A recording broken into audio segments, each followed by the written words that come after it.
All right, Scott, had a workout here in Cottonwood today. Yep. Kind of tell us how it went for you. Not great, to be honest. Supposed to get in 10 800s, but just didn't really have it from the start. Just felt really labored. So we cut it at 6, tacked on a few 200s at the end. It was just like we've been training really hard, and sometimes you kind of just get to a point in training where you're not feeling great all the time, and the worst thing you can do is kind of like lean into that fatigue and leave your race on a workout day. And as much as I would have loved to hit this workout today, I'm looking forward to Uganda. I'd much rather hit stuff there. We just had 2 really good workouts, so I don't really mind not hitting this. I know the fitness is there. It's just I'm a little bit of a perfectionist, so I would have rather hit it.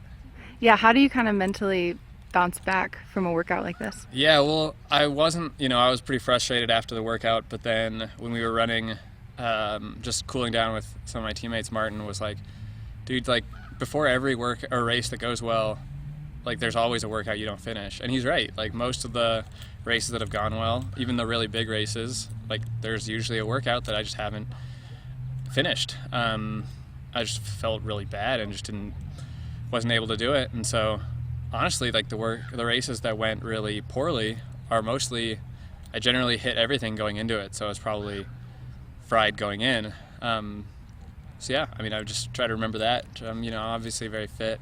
All the workouts up to this have been really hard and gone really well, so Rome wasn't built in a day or something like that. When in Rome. That's what they say. Yeah. So the IAAF has come out saying that this is one of the deepest world crosses ever. Mm-hmm. Other people around here in the U.S. have been saying this is potentially one of the best U.S. teams ever. Yeah. How do you kind of comprehend that you're a part of that team? Yeah, it's going to be a lot of fun to go race with guys of that caliber, and I'm not really worried about what other people are going to go do. I know it's going to go out super hard. I know it's going to be hot. I know it's going to be at altitude. I know that it's going to be a sufferfest, and it's just going to be about, for me, it's just going to be about trying to put myself out there in a way that represents the fitness that I'm in.